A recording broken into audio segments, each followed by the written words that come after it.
Hello everybody, Jamie the Board Game Man is back again with another episode coming your way right now. Today, we're going to go vintage, back to the year 1970, and it's one of those 3M bookshelf games. You can see behind me, one of them's missing. It is called Ploy. Now in this game, this is a futuristic game where you are trying to destroy your opponent's commander or all of his forces.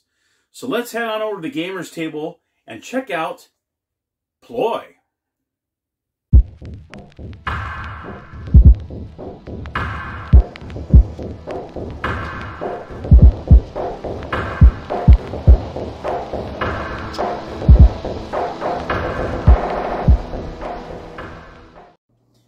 Alright, so here's the board.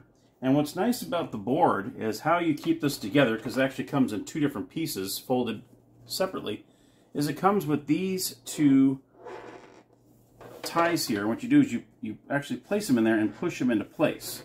And you push them down, and that's what keeps the board sturdy, and which is really, really nice. And then, let me show you the instructions. The instructions, because when this is in the 3M box, this is actually folded like so, and this wraps around it. And inside are the instructions of how to play the game. Very nifty way to put the instructions in there. Okay, here we are at the gaming table, Ploy. Now this is a setup for the 2-player, and then you also have, you're going to have to use these two colors to use for the 2-player game. So you have the green and the coral. If you want to play the 4-player game, then you have the blue and the yellow. So I'll show you that in one moment, but this is the 2-player setup. And the object of the game is you're trying to obliterate your opponents here. What you're trying to do is either beat the commander, which is the one right here in the middle, or all of the other components, which consist of the lances, the probes, and the shields. Now let me go ahead and explain how this works. So first and foremost, you have the commander, which like I said is in the middle, in the back. He can only move one space at a time. And you can see on the pieces, they have these little lines on there, and that shows you the direction that that player is allowed to move on the board. Okay. Now on either side of the commander, you have what are called lances. Now lances have 3 lines on them, and you can move them up to 3 spaces. So you can either go 1, 2, or 3. So whatever, how many lines are on the piece, that's how many, up to how many spaces it can move. Then you have the 5 in the front here, and those are called the probes. The probes have 2 lines on them, as you can see here. And then you have the shields, which are on the outer part here, and they can only move 1 space at a time. So 1 space, the probes can either move 1 or 2, and then you have the lances that can move 1, 2, or 3, and then the commander can only move once. Okay, so this is what you do on your turn. So what you're going to do, green always starts first, so green will do the first move. Now as you can see here, you have to look at the lines and how they're lined up, which direction they can move. So let's just say you have this player here, he wants to move 3 spaces. What you can do is you go 1, 2, 3, and so on. And then this player will begin to move, and let's just say he only wants to move 2, and so on. Now, what you have to do, there's only one of these pieces that actually you can do a double move, okay? When it comes to the shields, usually on the other pieces, what you do is when you move them, the spaces, that's all you can do is just move the space and that's it. But for the shields, you can actually move it 1 space, and then after you move it, you can turn it to whatever direction you want to move it next. The shields are the only pieces that you can do that with, okay? Now say for instance, this one here, if you want to try to turn it a certain way, then what you can do is you can turn it like so, and that's all you can do for that turn.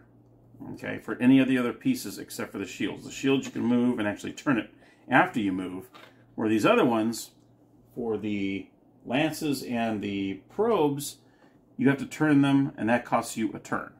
Okay, and that's pretty much what you're doing, is you're pretty much taking turns, moving, and then this one can go like 2 spaces over here, and then you can go 3 spaces like this. Like I said, you can move up to that amount of spaces. In order to take a piece, what you're pretty much doing, say it goes like this, what you do is you land right on that space, right in exact, and that's how you take the piece. And that's how you eliminate a piece, okay? And like I said, the first person to eliminate either just the commander or all the lances, probes, and shields wins the game. Now let me go ahead and show you what a 4-player layout looks like. All right, and here is a 4-player layout, which you're going to use 9 of the colors for each player.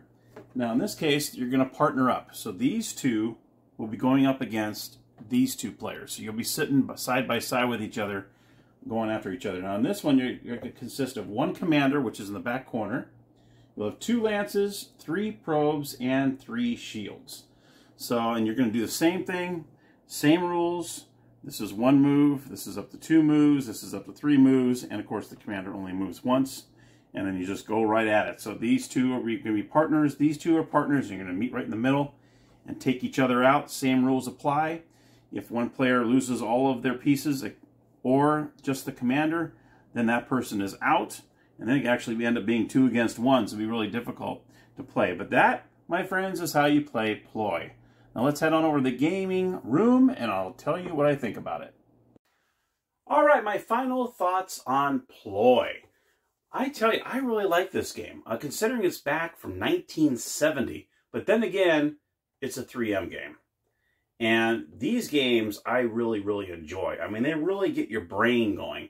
Where some of these games, you know, you just roll a dice, you move, you do what it says on the thing. I mean, you know, there's no brain activity whatsoever. But this one is one of those great 3M games that they've made throughout the years, back in the day in the 60s and 70s, that are just amazing. I mean, they're very simple to learn, but boy, is there a lot of strategy involved. And what's funny about this game is when you first start, that board looks, okay, got lots of room to move around.